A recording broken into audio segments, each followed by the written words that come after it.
Akaseera kano nze nga kansala atwala ebyobutonde minisita wa gender ku Wakiso district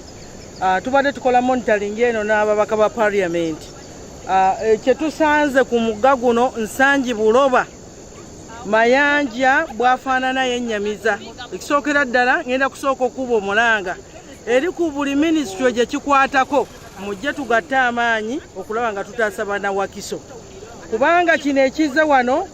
program nyingi ezize mu Wakiso district okugeza tulina ya irrigation mu production mbadde mbasaba mbategeeze mu aba wealth creation kino ekiri wano program gye mwaleese irrigation egenda kubeera ng'ekonnekitinga ku migga gino okusobola okufukirira ebirime gano amazzi tegakyasoboka kuyamba muntu wa bulijjo n'olw'ensonga eyo mbadde mbasaba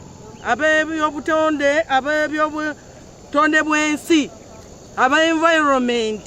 mbadde mbasaba mujje ne health tukwatagane tusobole okutaasa abantu abali mu kitundu kino n'omugga yonna gye gugenda okuyiwa ffenno tugamba kibanna Wakiso abakola ekintu kino abayiwa kazambi oba chemical mu mugga guno mujje mwerope ku district nga tetunnatuuka tubadde tetulowooza kukola nsasagge naye wekituuse ng'otuuka mugga nga guwunya mu mbeera bweti n'amazzi okuddugala bwegati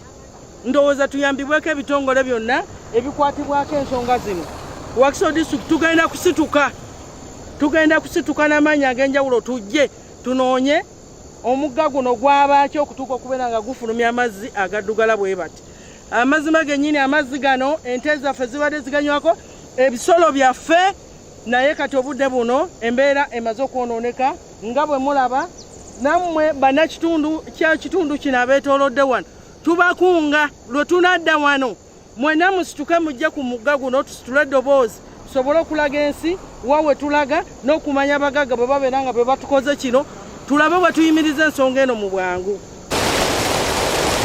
Nsaba mu bwangu ddala katufune ennema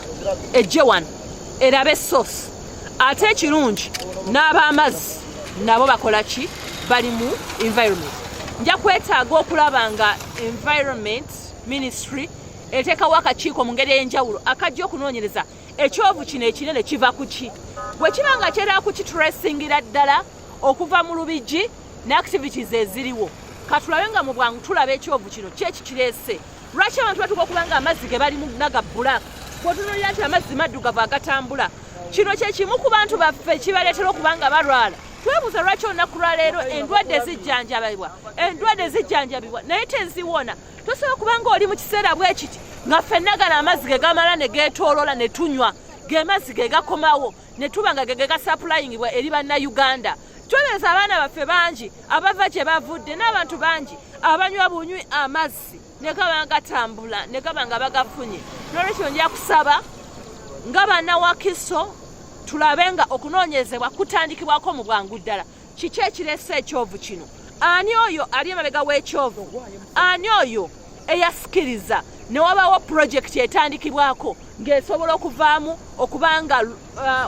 mayanja ono atuuka okuba nga amazzi gaalina maddugavu nga bwe tugalaba kati twagala bwagazi kulaba ripooti eyo era mu bwangu ddala tugenda kuba nga tufuna findings zino abannema wamu n'akakiiko ka environment aka Wakiso nja kusaba DNRO olabe nga ojja okola ripooti eno twagala mu butongole kati ate nga akakiiko akatwala ebyobutonde mu Wakiso district twagala mu bwangu ddala tufune ripooti ku kiki ekireese ekyovu kino n'amazzi gano twagala action.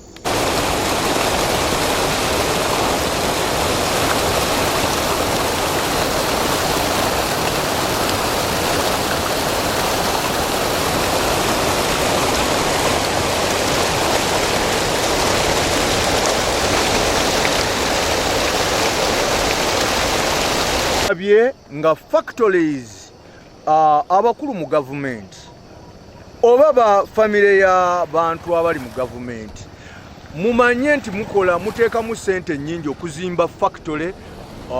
mu bifo bye mutalina kuzimbamu oba okuzimba amayumba mu bifo bye bitandibadde kuzimbamu ekyo si kituufu bannange obudde butuuka nga order erina okubeera mu nzimba order ino okubeerawo mu kuzimba kwa factory nekyabugwegwenyufu okulanga omuntu ateeka factory ate mu kitogo wakati ekyo si kyabugunjufu ate n'atandika okulwana n'ayagala okulwanyisa abakulembeze mbu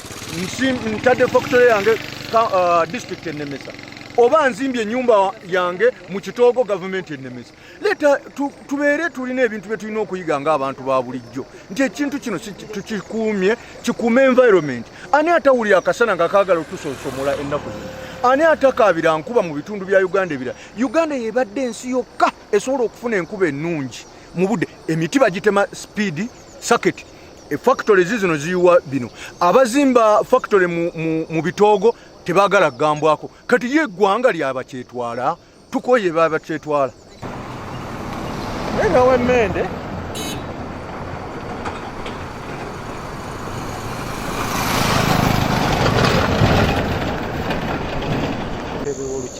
oba ssentebe w'olukiiko oluzimbi olukola ku nguudo ebizimbe n'amazzi mu Wakiso district tutwala okunyolwa kwaffe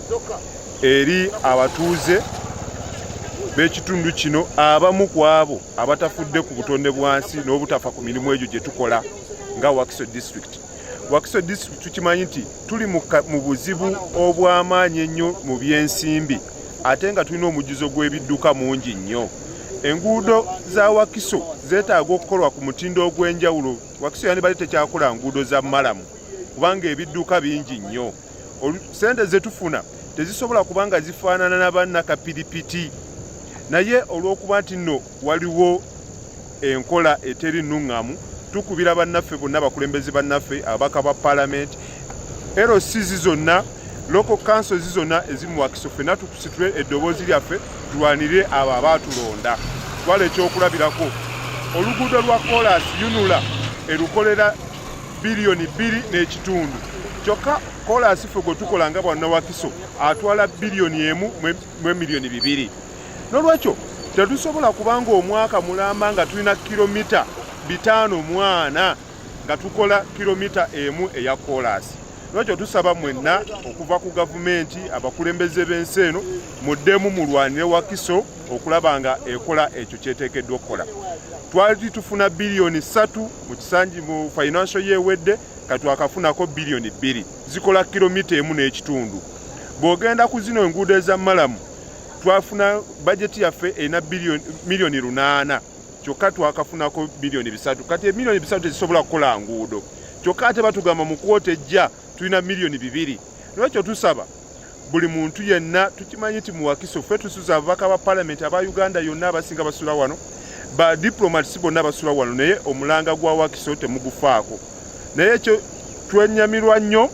ate ebyo ebitono ebikoleddwa okulaba nga abagagga abamu abo bwe bayita bamusiga nsimbi tebasobola kukola ku butonde bwansi enguudo ze tukoze ate ne baziyita mu sewage ne baziyita mu chemicals ate zijja mu bantu betulwanira nga na Wakiso. N'olwekyo tusaba tutwala omukisa guno